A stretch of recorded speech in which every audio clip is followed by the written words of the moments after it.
Mari kita membaca Injil Yohanes pasal 17. Kita mulai dari ayat yang ke-13 dan selanjutnya. Injil Yohanes pasal 17 mulai dari ayat 13 dan selanjutnya. Demikian firman Tuhan. Tetapi sekarang aku datang kepadamu dan aku mengatakan semuanya ini sementara aku masih ada di dalam dunia. Supaya penuhlah sukacitaku di dalam diri mereka. Aku telah memberikan firman-Mu kepada mereka. Dan dunia membenci mereka karena mereka bukan dari dunia. Sama seperti aku bukan dari dunia. Aku tidak meminta supaya engkau mengambil mereka dari dunia. Tetapi supaya engkau melindungi mereka daripada yang jahat. Mereka bukan dari dunia, sama seperti aku bukan dari dunia. Kuduskanlah mereka dalam kebenaran. Firman-Mu adalah kebenaran. Sama seperti engkau telah mengutus aku ke dalam dunia, demikian pula aku telah mengutus mereka ke dalam dunia. Dan aku mengkuduskan diriku bagi mereka, supaya mereka pun dikuduskan dalam kebenaran. Pembacaan kitab suci sampai di sini. Saya tidak jamin bisa selesai berkhotbah sampai ayat yang baru kita baca. Tetapi kiranya Tuhan memberkati setiap bagian dari khotbah yang diambil daripada pasal 17 ini. Saudara-saudara, di dalam kebaktian sebelumnya kita sudah membicarakan tentang selama aku bersama mereka, aku memelihara mereka dalam nama-Mu. Yaitu nama-Mu yang telah Engkau berikan kepadaku. Aku telah menjaga mereka dan tidak ada seorang pun dari mereka yang akan binasa selain daripada dia yang telah ditentukan untuk binasa. Supaya genaplah yang tertulis di dalam kitab suci. Saudara-saudara, apa yang dikatakan, direncanakan di dalam kekekalan, dinubuatkan di dalam perjanjian baru.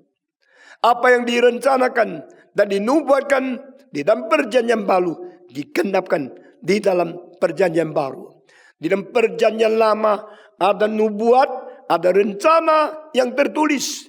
Di perjanjian baru ada sejarah, ada fakta yang menggenapinya. Selain anak binasa yang dikatakan adalah Yudas, maka semua yang akan dipelihara oleh Tuhan, tidak ada satu orang pun yang akan binasa. Ditetapkan untuk binasa. Apakah berarti Allah merencanakan Yudas lalu memperalat dia untuk menjual Yesus? Tidak. Saudara perhatikan, Yudas lain sama Petrus. Yudas menjual Yesus karena intention. Yudas menjual Yesus karena libat kehendak. Yudas menjual Yesus karena dia menginginkan uang dan dia tidak menghargai Tuhan. Itu sebab Yesus dia berkata, Tuhan yang sudah utus kamu menjual aku. Sekarang Tuhan pakai engkau pergi, cepat juallah aku. Tuhan mengatakan kepada Yudas, yang kau ingin kerjakan, kerjakanlah sekarang. Dengan jelas, you yourself, you want to do it. Please now you do anything that you want to do. Lakukanlah apa yang kau ingin lakukan. Di sini jelas rencananya bukan dari Tuhan. Rencananya dari Yudas. Keinginan bukan dari Tuhan. Keinginan dari Yudas. You do what you want to do. Beda dengan Petrus. Petrus tidak ada intention mau menjual Yesus. Petrus tidak rencana mau menyangkal Yesus 3 kali. Petrus tidak lama kemauan untuk menjadi orang yang menyangkal Yesus Kristus. Maka perbedaan anak binasa dan anak yang bukan dibinasakan. Saudara-saudara, bagi anak binasa terkecuali yang lain tidak ada satu yang binasa. Tuhan mengetahui kelemahan manusia semua sama. Semua sama. Manusia egois, manusia pentingkan diri, manusia tidak mempunyai kekuatan melawan, menolak atau menghindarkan kemungkinan dicobai dan dipakai oleh setan. Tidak ada satu orang terkecuali. Semua lemah. Bedanya orang lemah mau dengar firman Tuhan atau tidak. Orang dengar firman Tuhan mau taat atau tidak. Sama-sama di dalam kelemahan keturunan sebagai anak-anak Adam.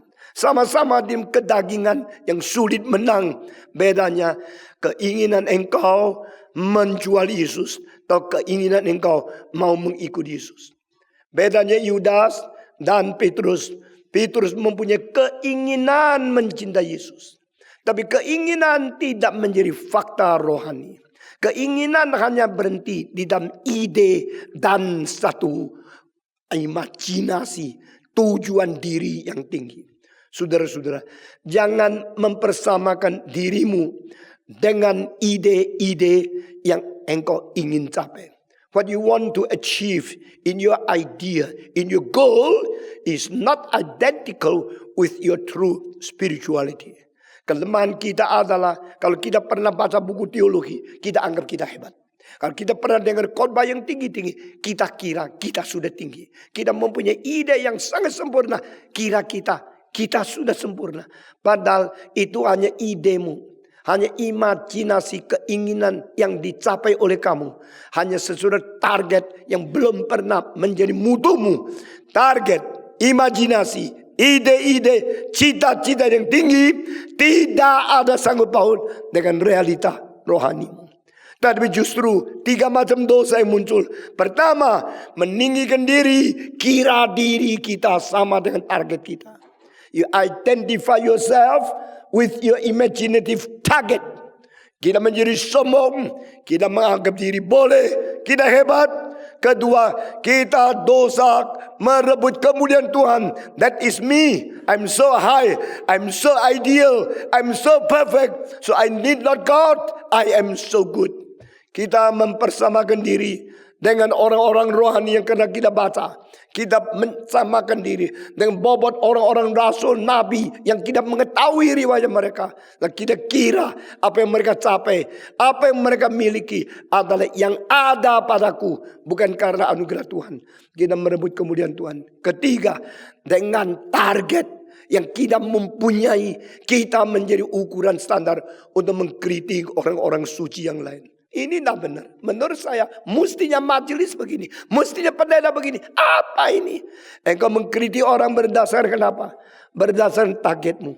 Bukan berdasarkan ukuran bagaimana mengasihi sesama manusia. Engkau tidak mengerti kelemahan. Engkau tidak mau tahu kesulitan orang lain. Engkau cuma tahu kritik karena engkau mempunyai standar yang tinggi. Kerohanian manusia selalu gagal di dalam ketidakwajaran seperti itu. Maka Yesus mengetahui Yudas anak binasa, Petrus bukan. Yudas akan dibiarkan. What you want to do it now. Tetapi Petrus, Yesus mengatakan Simon. Yesus tidak memanggil dia Petrus. Karena dia meskipun namanya baru, sudah Petrus. Fakta rohaninya tidak capai target, masih Simon.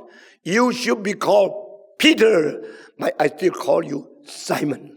Because your ideal one is Peter, your real one is Simon. Simon. Setan akan mengayak kamu seperti mengayak gandum supaya kamu jatuh. Tapi aku sudah berdoa bagimu. Jangan sampai kehilangan iman padamu. Dan setelah engkau balik, kuatkanlah saudara-saudaramu. Tuhan yang maha kasih, yang maha tahu, yang maha kuasa, yang mengetahui kelemahan manusia. Kita ingin mencintai Tuhan? Ingin. Kita mau melayani? Mau. Kita sudah mencintai Tuhan? Belum. Kita sanggup melayani? Tidak. Di tengah-tengah ingin melayani dan belum melayani. Di tengah-tengah mau cinta Tuhan dan tak mungkin mencinta Tuhan. Kita terkatung-katung. Maka Tuhan mengatakan ikut saya. Mari kita berdoa di Getsemani. Waktu mereka berdoa, Yesus di dalam pergumulan yang sengit, keringat keluar seperti air yang berbutir besar-besar.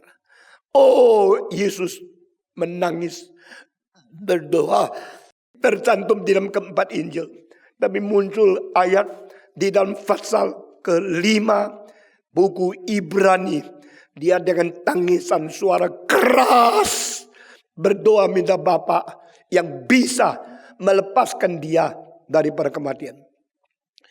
Yesus berdoa minta kepada Bapa yang bisa melepaskan dia daripada kematian.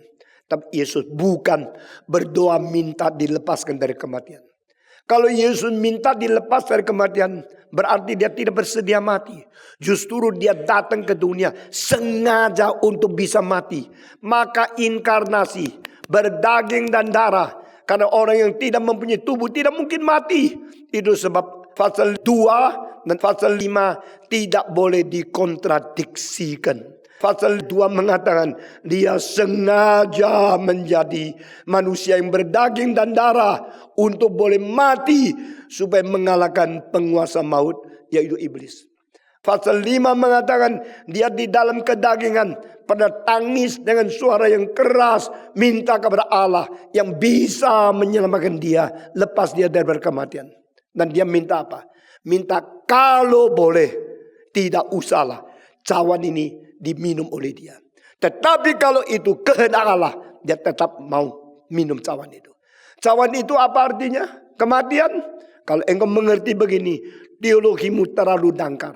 Cawan itu bukan kematian, karena dia mau datang mati, maka berdaging dan darah. Cawan itu adalah perpisahan dengan Allah Bapa. I and you, we are one. We unite one another in triune Trinity. Di dalam Allah tiga pribadi, keesaan itu tidak pernah ada perpisahan. Tapi di dalam saat ini, engkau harus memisahkan aku. Ini yang saya tidak mau. Itulah cawan perpisahan. Kalau boleh, biar cawan ini pergi daripadaku. Inilah inti dosa kepada Allah yang sanggup melepaskan dia dari kematian. Dia tidak minta jangan mati. Dia minta tidak ada perpisahan. Tetapi jangan ikut kehendakku. Ikutlah kehendakmu. Di dalam ayat kalimat ini membuktikan individual personality. Kristus mempunyai pribadi sendiri. Seperti Allah mempunyai pribadi sendiri. Jadi bukan kehendakku, tapi kehendakmu. Karena mu bukan ku bukan mu. Masing-masing ada pribadi yang independen. Ini memberitakan oknum. Oknum pertama bukan oknum kedua. Oknum kedua bukan oknum ketiga. Dari oknum dua dan oknum pertama yang berbeda independen dibuktikan dari ayat itu. Dari oknum kedua dan oknum ketiga independen dibuktikan dari ayat. Aku kalau sudah ke Bapa akan kirim roh, yaitu yang lain. Another comforter. Sesuatu pribadi yang lain.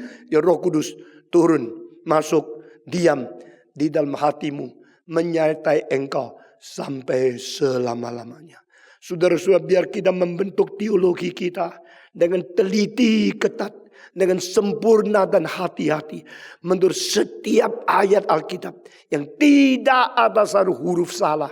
Karena diwahyukan oleh Tuhan. Allah Bapa, Allah Anak, Allah Roh Kudus. Dan Yesus Kristus membedakan Yudas. Petrus. Yudas berintention. Petrus tidak. Yudas anak binasa. Petrus anak pilihan. Yudas berkemauan untuk menjual. Petrus tidak mempunyai kemauan untuk menyangkal. Engkau akan menyangkal aku. Tidak sampai bersama dengan engkau. Di dalam penjara pun aku tidak menyangkal engkau. Kalimat ini tidak perlu dijawab. Karena perjawaban itu akan menimbulkan perdebatan yang tidak layak. Karena Yesus tidak mungkin salah. Yang mungkin salah adalah Petrus. Pada saat Petrus melawan Yesus. Yesus kalau melawan dia lagi. Menjadi cekcok antara guru dan murid. Yang tidak sepadan. Yang tidak cocok. Yesus berhenti. Tidak menjawab. Tidak menyatakan apa yang dia statement nyatakan itu. Yesus cuma mengatakan. Sesungguh-sungguhnya aku berkata kepadamu. Sebelum ayam berkokok. Engkau akan menyangkal aku 3 kali. Tidak ada penyambungan daripada conversation. Dialog itu berhenti. Dan Yesus tidak perbolehkan lagi diteruskan pembicaraan itu. Lalu biarlah terjadi. Setelah sungguh-sungguh terjadi 3 kali Petrus menyangkal Yesus. Kali pertama, aku tidak mengenal dia. Aku bukan murid dia. Kedua kali, engkau separtai dengan dia? Tidak, aku tidak pernah mengenal orang ini. Kali ketiga, tidak mungkin. Aku melihat engkau tadi, engkau separtai dengan dia. Dari logatmu tahu. Saya sumpah, saya tidak mengenal Yesus. Saudara-saudara, dia mau cinta Tuhan? Mau. Dia mau melayani Tuhan? Mau. Yang mau apa? Rohnya. Yang tidak bisa apa? Dagingnya. Rohmu ingin, dagingmu lemah. Nah, kalimat ini ditegakkan oleh Yesus Kristus pada waktu mereka 3 orang berdoa dengan Yesus di Getsemani. Waktu Yesus bergumul doa kepada Allah yang sanggup memberhentikan atau melepaskan dia dari kematian. Waktu dia selesai berdoa, bukan kehendakku, namun kehendakmu yang terjadi. Dia bangun melihat 3 tertidur. Lalu Yesus berkata, tidak mungkinkah engkau berjaga-jaga ke sekejap waktu bersama-sama dengan aku? Rohmu mau, tubuhmu lemah. Kalimat yang indah di dalam kontradiksi ini muncul cuma 1 kali di Alkitab. In your will, you're willing, your spirit, you're strongly willing to follow me. But your flesh is so weak.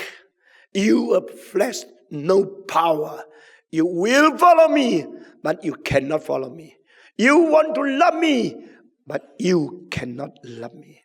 Saudara-saudara, bedanya daripada Petrus dan Yudas, satu anak binasa yang berintensi menjual Yesus Kristus. Satu anak pilihan yang tidak mempunyai kekuatan mengalahkan kedagingan yang lemah ini. Yesus berkata, aku sudah berdoa bagimu. Jangan sampai engkau kehilangan iman. Lalu engkau harus kembali menguatkan saudara-saudaramu. Saudara-saudara, kita semua adalah orang mempunyai daging yang lemah. Kita semua adalah orang yang tidak bisa menjalankan apa yang kita mau. Kita semua adalah mempunyai fakta tidak setinggi ide dan cita-cita target kita untuk diri kita sendiri. Kita perlu setiap saat bersandar kepada Tuhan.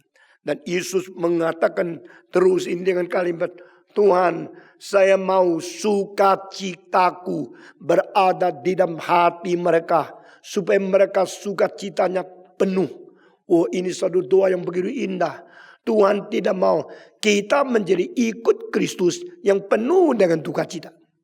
Tuhan tidak mau kita menjadi pengikut Yesus yang selalu berada di dalam miserable status. Tuhan mau kita melayani dia sampai menikmati sukacita. Saudara-saudara, pelayanan itu bisa capek. Pelayanan itu bisa kecewa. Pelayanan itu bisa beban berat. Pelayanan bisa rasa tersendiri. Pelayanan bisa jenuh, kering, capek, bosan. Tapi saudara-saudara, pelayanan yang kesulitan bagaimanapun harus diisi dengan sukacita, kerelaan yang sebagai minyak yang diurapi kepada kita. Saya kira saya tidak habis-habis seumur hidup capek. Tapi saya bersyukur saya juga tidak habis-habis seumur hidup penuh dengan sukacita. Serangan dari iblis makin lama makin banyak. Dan akhir-akhir ini terlalu berat. Tapi saya berkata, saya bersyukur bertuhan. Sukacita itu tetap dipelihara. Tidak pernah berhenti-henti. Itu waktu melayani bukan menyatakan kelesuan. Waktu melayani bukan menyatakan kebosanan atau ketidakrelaan atau kedendaman. Tidak ada.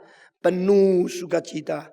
I still serve my Lord with my willingness, with my happiness, with joy in my spirit. Because I follow the one who is anointing me with the ointment of joy.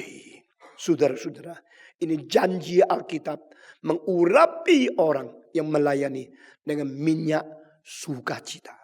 Yesus berkata, aku doa bagi mereka supaya sukacitaku berada dalam hati mereka terus menerus sepanjang mereka di dunia. Aku tidak lama lagi akan pergi kepadamu dan meninggalkan dunia. Tetapi mereka akan tetap berada di dunia. Wah, di sini satu kesulitan yang besar. Waktu Yesus berada dengan murid disertai oleh Tuhan. Waktu Yesus kembali ke surga, murid tidak ada lagi Tuhan. Beda sekali loh. Kalau waktu kita melayani, ada Tuhan di tengah-tengah kita. Sama, waktu kita melayani, Tuhan tidak ada lagi. Mau sandar siapa? Banyak orang sejak 25 tahun yang lalu sudah beritahu kepada engkau, jangan dirikan gereja besar. Kalau engkau sudah dirikan lalu engkau mati, yang ditinggalkan itu kasihan. Wah, saya pikir benar juga. Tapi yang menyertai mereka kok jadi saya? Tidak benar kan? Mestinya gereja disertai oleh Tuhan, bukan disertai oleh pendiri gedung gereja atau pembangun daripada denominasi. Saya hanya memulai pekerjaan Tuhan yang bagian manusia saja. Yang sungguh-sungguh mulai pekerjaan Tuhan dari rencana kekekalan Allah sendiri. Maka saya beranikan. Lalu pada waktu kita kira-kira 16 tahun yang lalu mau membangun gereja yang tidak jadi, orang mengatakan jangan bangun gereja. Kalau sudah bangun gereja besar, lalu engkau pergi gereja besar, tidak ada orang bisa khotbah kuat untuk menarik orang, akan hancur. Saya berkata iya juga ya. Kalau saya sudah kumpulkan ribuan orang, lalu saya mati, ribuan orang itu tidak lagi pendeta, pencar lagi. Bagaimana ini?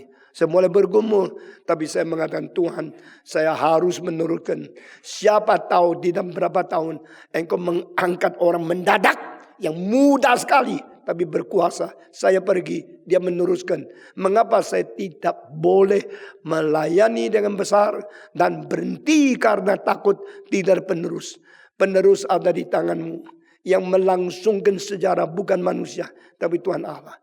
Akhirnya saudara-saudara, kita tidak jadi di Cempaka Putih, kita jadi di Kemayoran. Dan semua sudah jadi. Sesudah jadi, serangan mulai datang. Hancur-hancuran mulai memukul pemimpin, memukul gembala. Tapi saya bersyukur kepada Tuhan, tetap memandang kepada Tuhan. Khususnya 2 tahun terakhir, melayani 100 kota. Untuk kira-kira 500.000 pemuda-pemudi dan orang dewasa yang mengakibatkan mungkin lebih 250.000 sampai 300.000 orang bertobat. Ini menjadi kebencian paling besar dari iblis menyerang hambanya dan gerakan reform. Tapi saudara-saudara, kita bersyukur kepada Tuhan. Jikalau setan menyerang saya, pasti saya tidak berdaya. Tetapi kalau setan menyerang Tuhan, Tuhan pasti berdaya melawan dia. Amin. Mari kita melihat situasi dengan jelas. Manusia itu nothing. Stephen hanya terbentuk dari STEPHENTONG. Stephen hanya terbentuk dari karbon, hidrogen, oksigen, nitrogen, sulfur, fosforus. Stephen hanya terdiri dari keadaan tubuh kimia yang dijual semuanya sampai $15. Stephen hanya seorang anak yang dari kecil tidak ada ayah. Waktu mati dikuburkan. Orang yang pernah mempunyai tempat di sejarah berapa puluh tahun saja. I am nothing. I am unworthy. I am a wreckage. I am a wicked man. I am a sinner. Tetapi yang diberitakan ada Christ. Jesus Christ. The only Son of God. The only Savior of man. The only mediator between God and man. The only Redeemer of the history. Kita bersyukur kepada Tuhan. Itu sebab bersandar kepada dia. Sekarang saya selalu melihat anak muda yang umur 30, 35 di mana? Umur 25, ya 30 di mana? Yang umur 15, 20 di mana? Karena saya sudah mempelajari kegagalan kekristenan. Termasuk abad ke-20. Siapa meneruskan Billy Graham? Siapa meneruskan Robert Schuller? Siapa meneruskan Francis Schaeffer? Siapa meneruskan Martin Lloyd Jones? Gagal. Akhirnya saya melihat satu kemungkinan. Kalau Billy Graham sudah meninggal dunia, mungkin bukan anaknya. Ternyata sekarang anaknya baik. Anak Franklin baik. Tapi kuasa dan menjalankan apa yang dikerjakan papanya tidak gampang. Lalu saya tanya suatu pertanyaan. Bagaimana dengan pelayanan saya? Akan mengulangi Robert Schuller yang akhirnya usir anaknya sendiri dari gereja. Akan mengulangi Francis Schaeffer dan anaknya berontak kepada papanya. akan mengulangi Billy Graham. Selain anaknya satu perempuan khotbah baik, anak laki-laki membuat Samaritan Purse, menolong banyak orang miskin. Tetapi KKR yang dipimpin oleh papanya tidak bisa diteruskan. Saya mau menjadi siapa? Martin Lloyd-Jones, the final giant of the Puritan in the total history of Britain. Saudara-saudara, waktu dia masih hidup, berkhotbah kepada 6.000 orang setiap hari Minggu. Setelah dia mati, dia serahkan kepada seorang yang menerus, namanya Pendeta Kendall. Dan Kendall seorang yang menyetujui karismatik. Lalu dia mulai masukkan semua ajaran karismatik dan suasana musik karismatik. Dan sesudah itu di dalam berapa puluh tahun, gereja yang 6.000 orang, sisa 100 orang. Lalu Kendall tidak memperdayakan, tidak memperkembangkan yang sudah ada, menyusutkan. Saudara-saudara, kalau begini, ini berarti Martin Lloyd-Jones gagal? Tidak. Martin Lloyd-Jones is Martin Lloyd-Jones. His work is his work. His preaching is his preaching. His successful achievement of career is remembered by God. His book will be shining forever for the glory of God in Jesus Christ. Tapi saudara, penerusnya tidak bisa. Kalau saya tanya, Calvin sudah mempengaruhi seluruh dunia. Tapi mengapa gereja yang Calvin pernah berdiri berkhotbah, sekarang sudah tidak ada kebaktian? Hari Minggu pindah di satu tempat sedikit orang. Karena apa? Soalnya ada penerus di mana? Penerus di mana? Saya takut. Itu sebab saya tidak terhindar. Mungkin mencari penerus yang salah. Mungkin saya mencari penerus mata kurang jelas. Mungkin dapat yang salah. Tapi saya tidak boleh tidak mencari penerus. Kita bukan orang malas. Saya sedang menggarap siapa untuk meneruskan. Mungkin gak salah? Mungkin. Karena takut salah, tidak kerjakan. Tidak boleh. Engkau harus berdoa. Mendukung, bukan mengkritik. Amin. Saudara-saudara. Terus berjalan sejarah manusia. Niat yang baik untuk Tuhan bekerja terus harus ada. Doa yang menunjang, mendukung harus mengganti mulut yang hanya kritik dan melawan. Tuhan pimpin kita. Yesus berkata, tidak lama kemudian saya akan kembali kepadamu dan mereka akan di dunia. Saya takut. Waktu Yesus meninggalkan dunia, biarkan murid-murid masih ada di dunia, berarti kecelakaan pasti tiba. Kecelakaan yang tiba kepada gereja abad pertama ada 4 jurusan.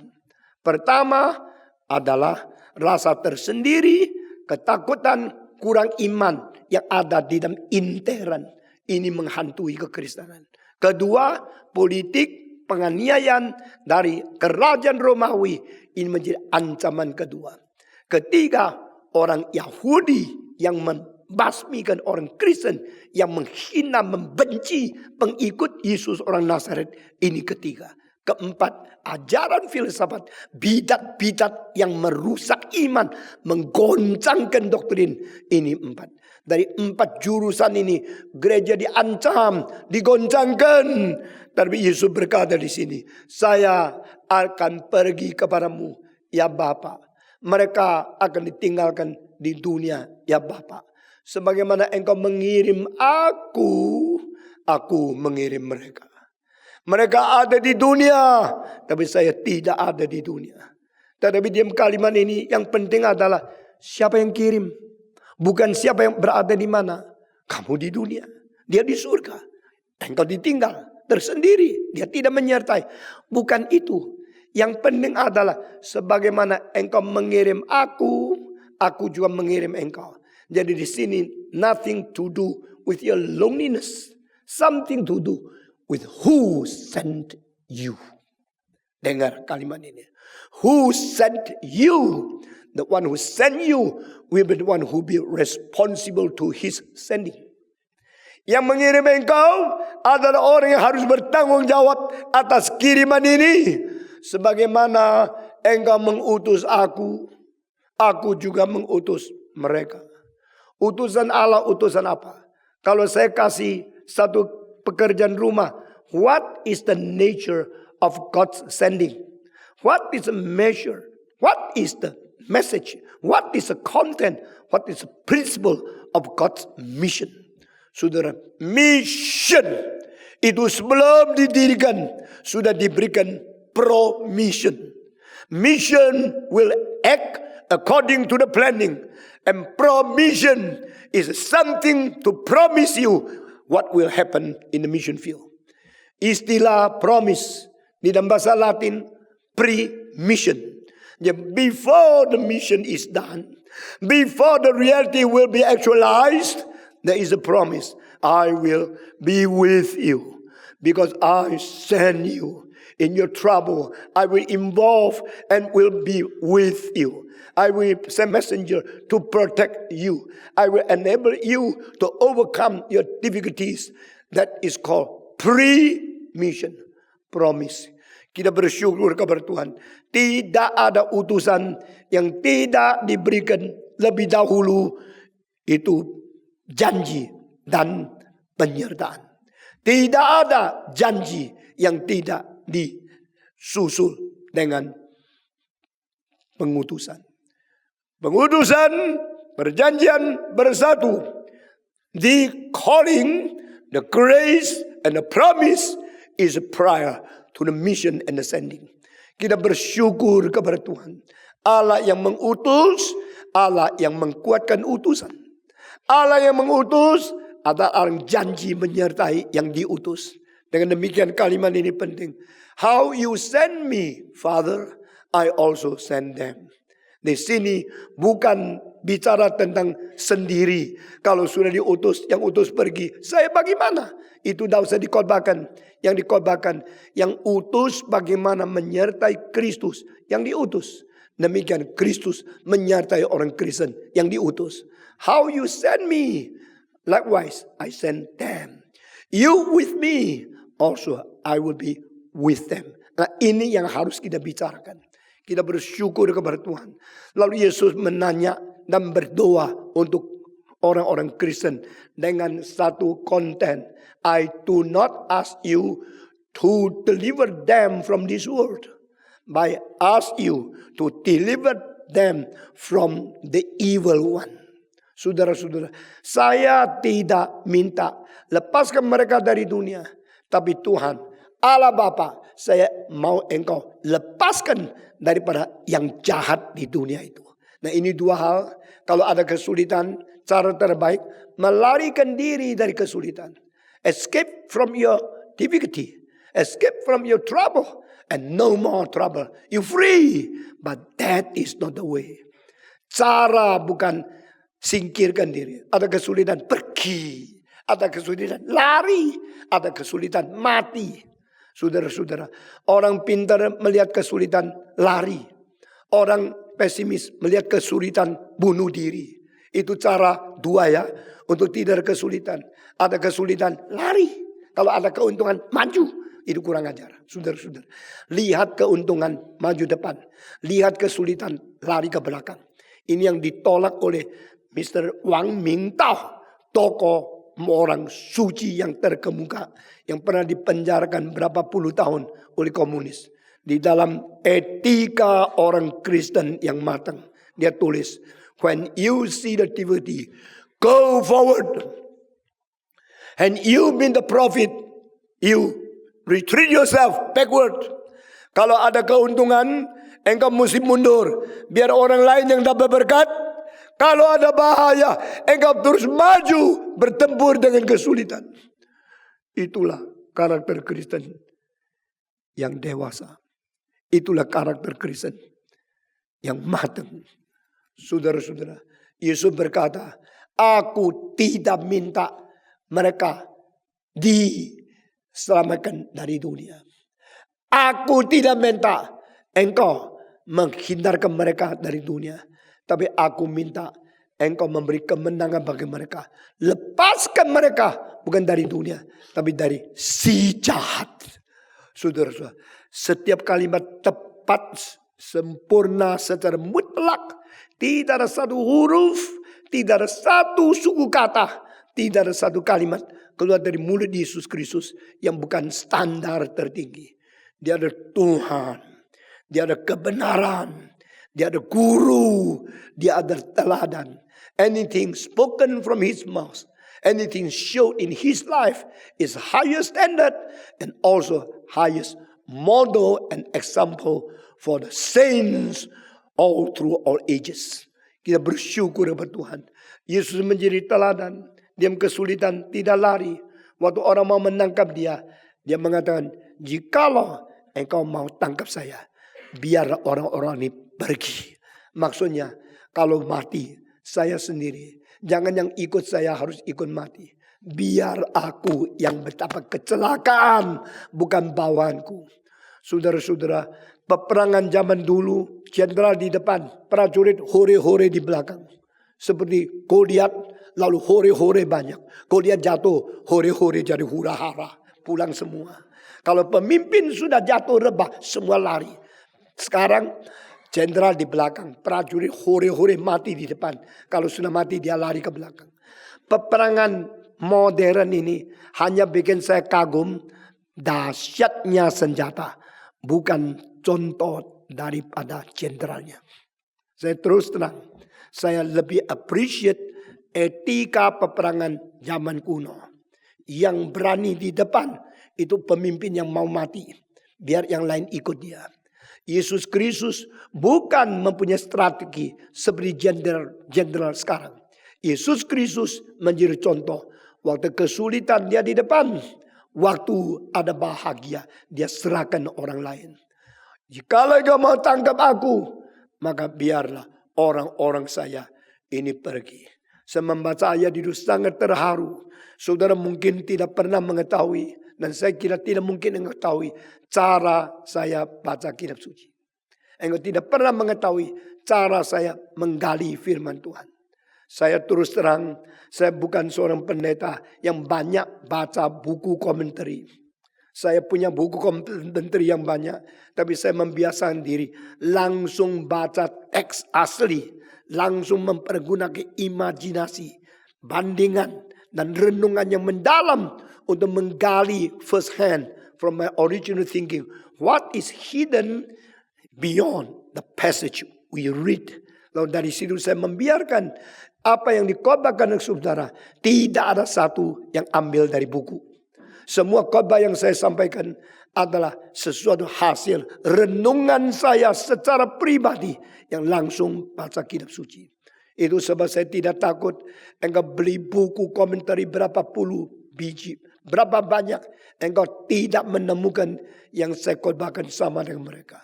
Tapi yang heran adalah engkau juga tidak menemukan apa yang berkhotbah berlawanan dengan teologi reform. Bagaimana sinkron tapi bukan copy. Bagaimana original tapi bukan tiru. Bagaimana original tapi tidak menyesatkan. Itu pemeliharaan dari Tuhan. Saudara-saudara, Yesus berkata, I do not ask God to lead them out of the world. But ask God preserve them and deliver them from the evil one of the world. Saudara, artinya apa? Artinya diutus di dunia. Dia tidak lagi berada dengan kita. Kita tersendiri, tidak usah takut. Kita digoda setan, tak mungkin kalah. Karena Tuhan memelihara kita dari si jahat itu. Ini arti dari ayat ini. Aku tidak minta engkau lepaskan mereka dari dunia. Aku minta engkau memberi kemenangan kepada mereka. Dan pimpin mereka. Lepaskan mereka dari yang jahat. Yang di dunia itu. Kita bersyukur kepada Tuhan. Sekitar kita ada musuh. Kita bersyukur kepada Tuhan. Setan terus mengganggu kita. Martin Luther di dalam lagu yang mengisi kalimat yang paling penting. Di dalam gerakan reformasi. Dia mengatakan. Musuhku meskipun banyak seperti genteng-genteng. Saya heran. Musuh kok seperti genteng. Genteng di mana? Di atasnya rumah. Genteng di apa? Nggak bisa lempar. Nggak bisa datang menusuk saya. Genteng ditaruh di rumah. Kenapa musuh-musuhku seperti genteng? Saya pertama kali baca dan ngerti. Akhirnya saya mengetahui. Itu genteng yang dipasang di jalan yang penting. Itu selalu seperti porselen yang bermengkilap merefleksikan cahaya matahari. Jadi pada waktu dia harus naik kuda atau ditawan melewati kota-kota itu. Dia lihat ke atas. Dia memandang Tuhan. Dia minta pertolongan Tuhan. Dia melihat cahaya genteng. Dan seperti suara setan, I'm here to attack you, to attack you. Itu cahaya-cahaya genteng yang banyak refleksikan terang matahari untuk mengancam, mensilaukan dia. Meskipun musuhku banyak seperti genteng-genteng di atas atap, aku bersandar kepadamu. Saudara, mungkinkah orang Kristen bebas daripada serangan iblis? Tidak. Mungkinkah engkau lancar, tidak pernah diganggu? Tidak. Mungkinkah engkau setiap kali mempunyai satu exam from all the attacks and the temptation of Satan?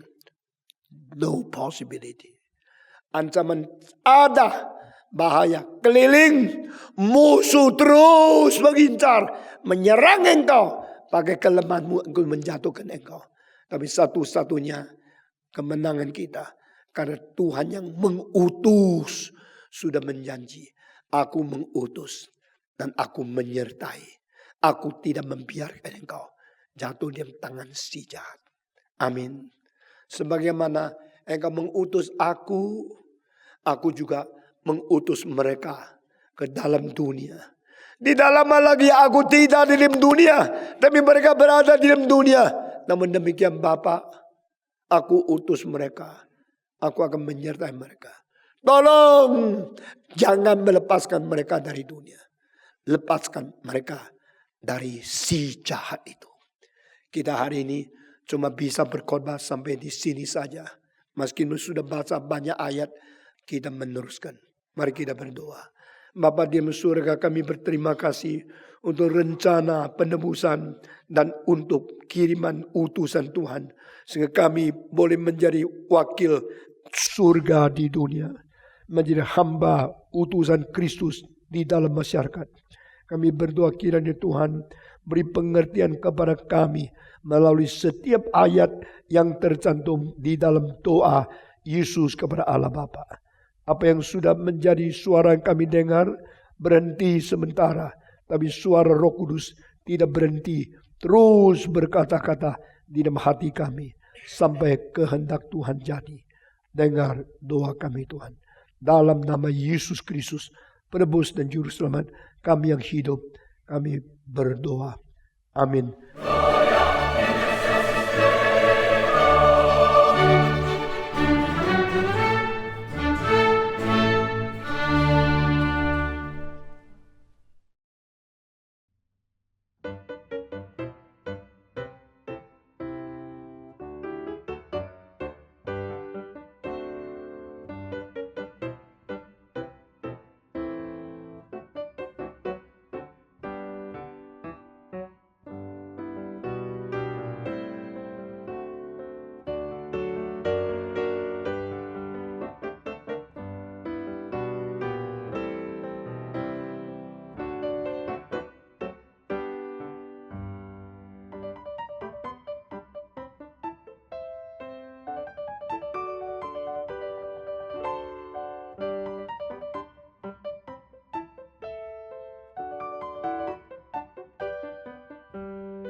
Amin.